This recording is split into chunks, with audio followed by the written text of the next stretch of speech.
Como tem acontecido todos os domingos e nas outras celebrações que nós já tivemos desta liturgia do quarto domingo da Quaresma, não poderia ser diferente hoje.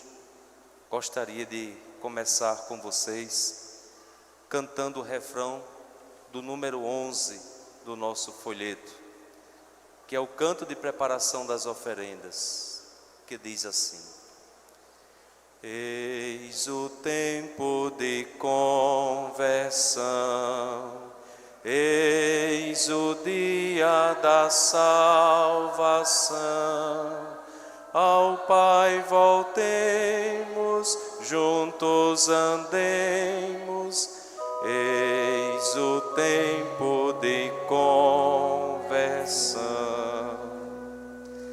Isso é para nos lembrar o que é que nós estamos vivendo na espiritualidade litúrgica, que é a espiritualidade da igreja e a espiritualidade que nós vivemos. Nós estamos celebrando o tempo da Quaresma, estes 40 dias que nós nos colocamos com o Senhor e pedimos a Ele a graça da conversão. E como nós já temos dito, ela não pode ser esperada para amanhã, depois da manhã, ou quando nós tivermos vontade de começar esse processo, mas é agora. Diz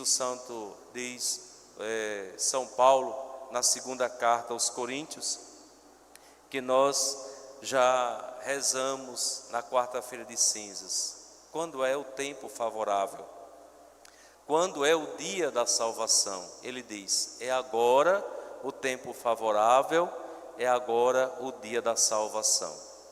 Então, nesta participação na vida litúrgica da igreja, é que nós alimentamos a nossa espiritualidade, vivendo os tempos que a igreja propõe, para em cada tempo nós estarmos sempre perto de Jesus.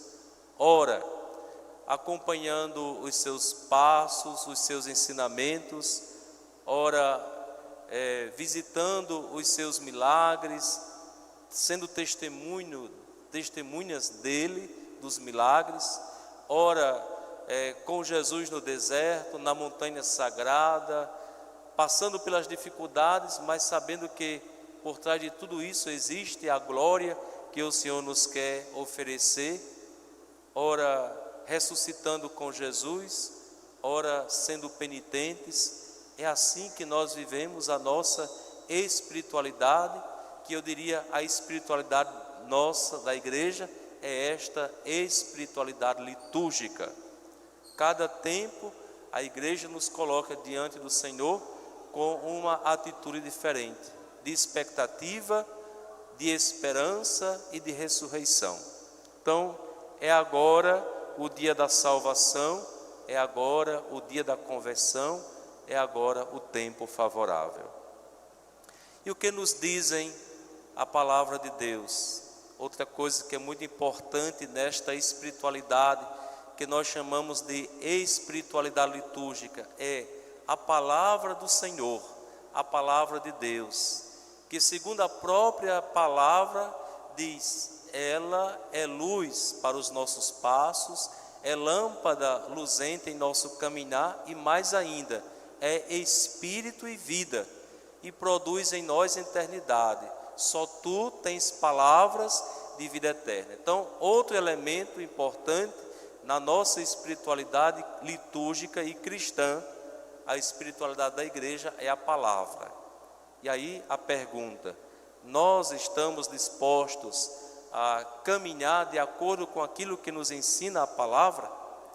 Então pensemos o que é que a palavra de Deus que foi proclamada hoje tem a nos dizer. Em primeiro lugar, nós estamos aqui para contemplar um Deus que é rico em misericórdia. A segunda leitura traz esse detalhe. Ficamos talvez acostumados a um Deus castigador, porque nós outrora quisemos que as nossas ações malvadas contra os outros fossem atribuídas a Deus. Então começamos a dizer que Deus castigava. Ainda hoje tem gente que diz assim: não faça isso que Deus castiga. Na verdade, Deus é misericórdia, Deus é acolhimento, Deus é amor, Deus é aproximação. Ele vem ao nosso encontro e nós vamos perceber nas leituras de hoje que sempre é o Senhor que tem a iniciativa de vir ao nosso encontro, apesar dos nossos pecados, porque todos nós temos as nossas fragilidades.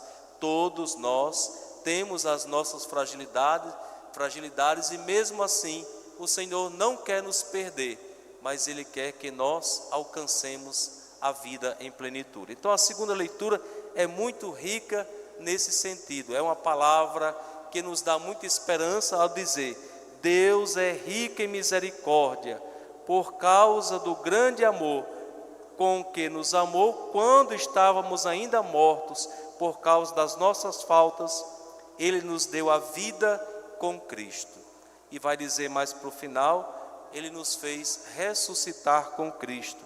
E aí, porque nós fomos restaurados em Cristo, porque nós fomos ressuscitados com Cristo, então nós devemos praticar as boas obras e devemos acolher este mistério de salvação que Ele realizou em Jesus Cristo ao nosso favor pela fé.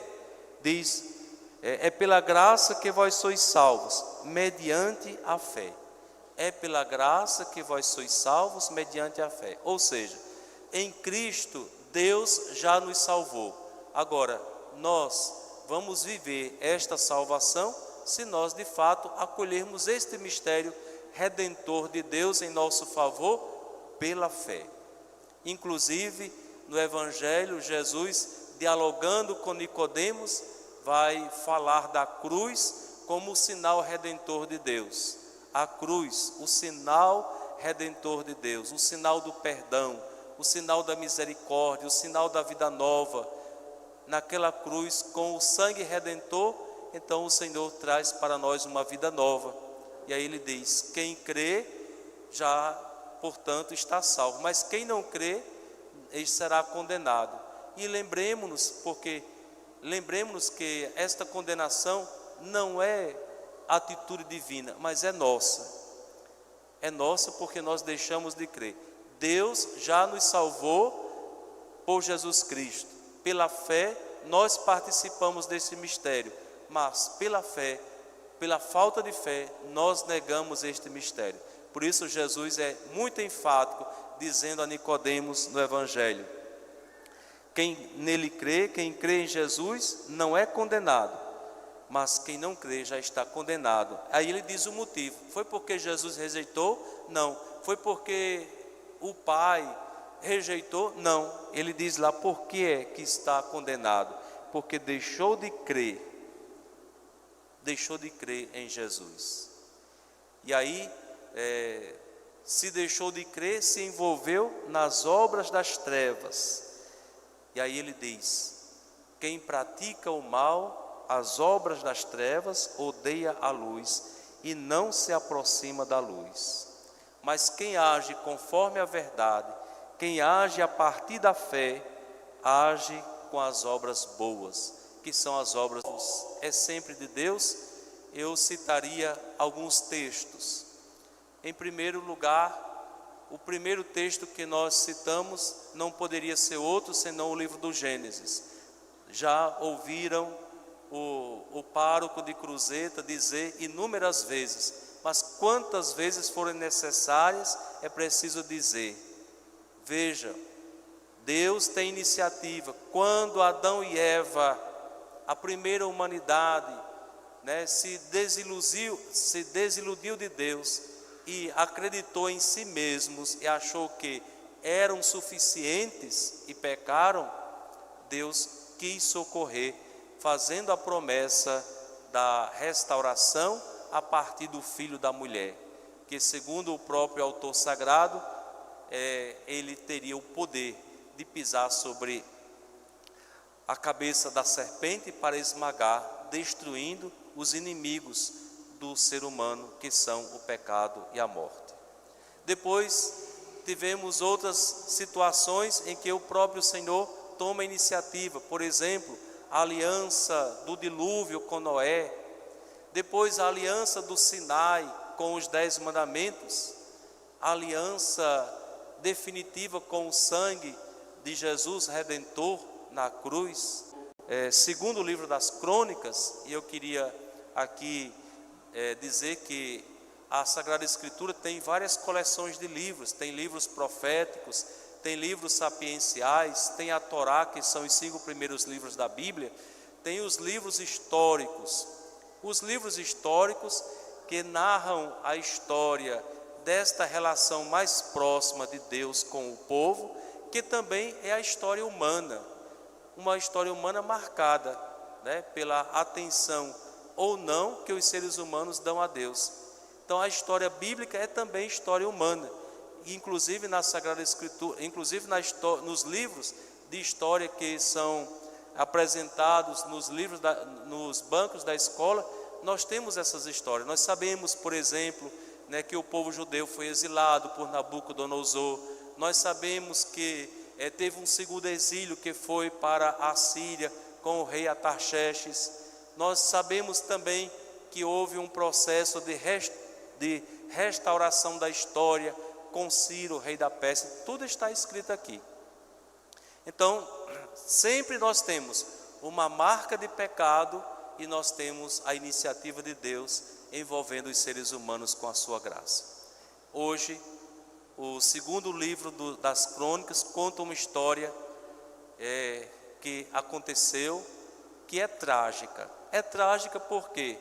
Porque a gente sabe que o Senhor teve sempre um cuidado muito grande com o seu povo, que o estabeleceu na terra, a terra que, segundo a Sagrada Escritura, é uma terra onde corre leite e mel, e o Senhor deu àquele povo uma lei. Nós ouvimos aqui domingo passado, a lei que foi dada por meio de Moisés, e esta lei tinha a finalidade de fazer com que as pessoas se relacionassem bem uns com os outros, vivessem felizes e se relacionassem bem também com o próprio Deus.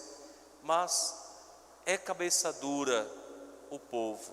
Eu também já comentei aqui outra vez, e nós podemos comprovar que as nossas atitudes muitas vezes são atitudes impensadas, distantes de Deus e da nossa própria cabeça, que muitas vezes é uma cabeça endurecida, ou um coração endurecido, um coração de pedra. Então, o texto diz assim: começaram os chefes dos sacerdotes e o povo multiplicaram as suas infidelidades, imitando as práticas abomináveis das nações pagãs. Profanaram o templo que o Senhor tinha santificado em Jerusalém. E aí diz: isso tudo depois de saberem que o Senhor, Deus de seus pais, lhes dirigia frequentemente a palavra por meio dos seus mensageiros e os admoestava com solicitude todos os dias, porque era um Deus que tinha compaixão do seu povo e da sua própria casa. Deus era assim, e mesmo assim eles profanaram o templo, eles viveram as suas infidelidades. E diz mais ainda: eles zombaram de Deus, eles desprezaram as suas palavras.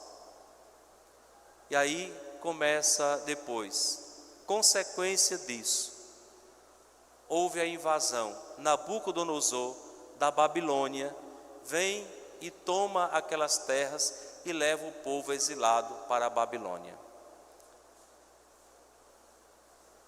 Depois desse fato, alguns anos depois, cerca de 70 anos depois, o Senhor fez surgir na Assíria um rei cujo nome era Ciro, rei da Pérsia. Vejam, Deus é bom, Deus é compassível com o seu povo. Nós pecamos, nós nos distanciamos, nós nos afastamos. mas Deus tem a iniciativa de novo de vir ao nosso encontro. O que diz o texto? Eu estou sendo fiel à palavra que foi proclamada para nós. Não estou fugindo do texto sagrado.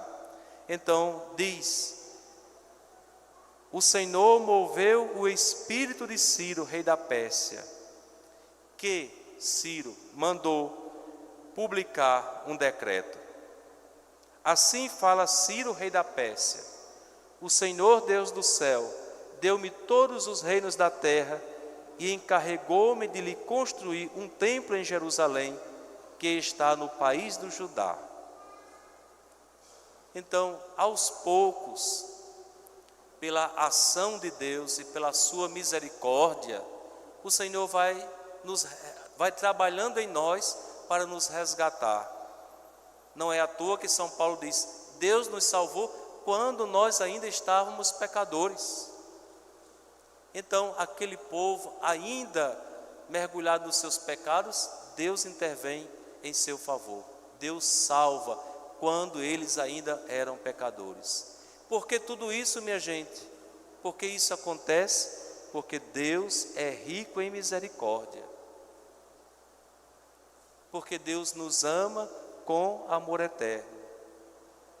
Então, esse tempo quaresmal que nós estamos vivendo, para nós poderia ser o tempo da lamentação, como o salmista que experimentou, era um homem fiel, e que experimentou o exílio e ao mesmo tempo queria voltar e não podia. E então ele se lamenta disto, quando diz: junto aos rios da Babilônia, nos sentávamos chorando com saudades de Sião. Por que tinham saudade de Sião? Porque ali, na verdade, eles tinham um Deus que se preocupava com eles. Um Senhor que dirigia os seus passos, que conduzia a sua história, a sua vida, e não lhes deixava faltar nada. Talvez as coisas eram escassas, como nos dias de hoje também as coisas são escassas, mas nós confiamos no Senhor e Ele nos ajuda. O Senhor sempre é providente. E para finalizar, o sinal. Eu volto ao sinal. No diálogo com Nicodemos do Evangelho, Jesus recorda um sinal lá do Antigo Testamento.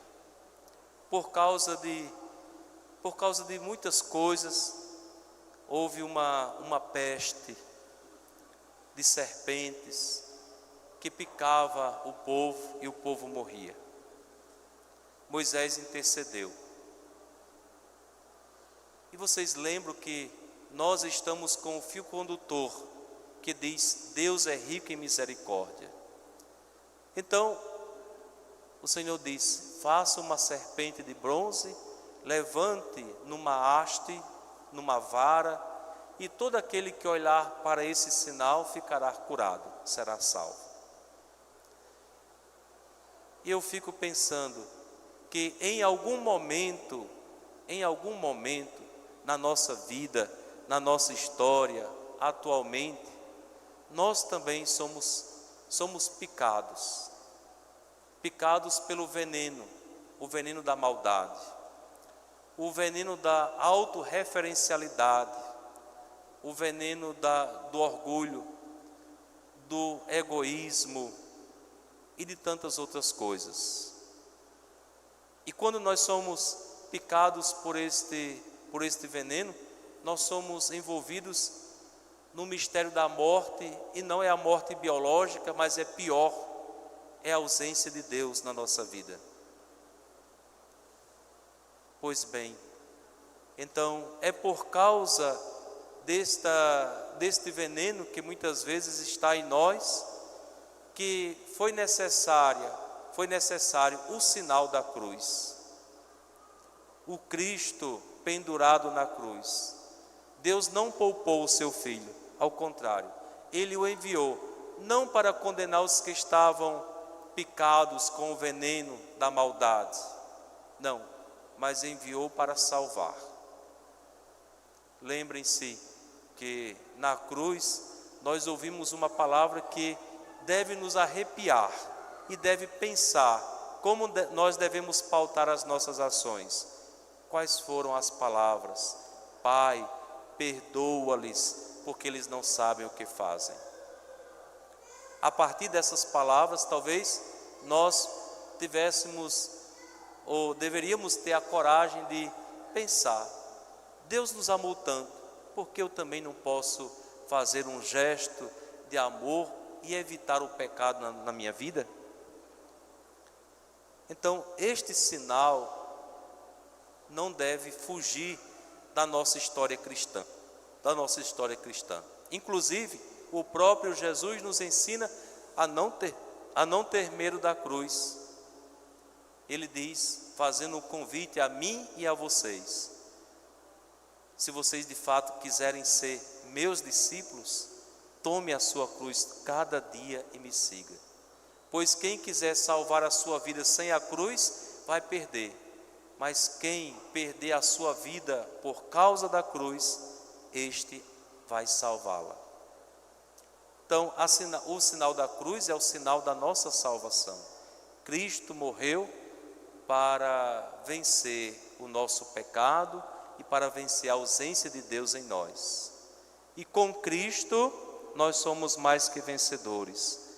Concluo dizendo o que São Paulo diz: fomos criados em Jesus Cristo para as obras boas, que Deus preparou de antemão para que nós as praticássemos. É pela graça que nós somos salvos mediante a fé. E isso é dom, diz ele. Isso é dom. E é dom para que ninguém se orgulhe. Vejam, ninguém se orgulhe.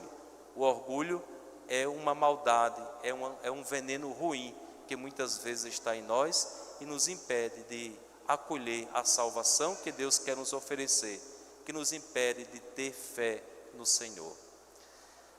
A liturgia deste quarto domingo da Quaresma nos ajude a fazer uma experiência de conversão e de vida nova com o Senhor a partir da cruz, contemplar o Cristo crucificado e perceber e ver que nele, neste Cristo, nós temos a vida nova, nós temos a ressurreição, nós temos a plenitude, porque Ele mesmo quem nos diz: eu vim para que todos tenham vida e vida em plenitude.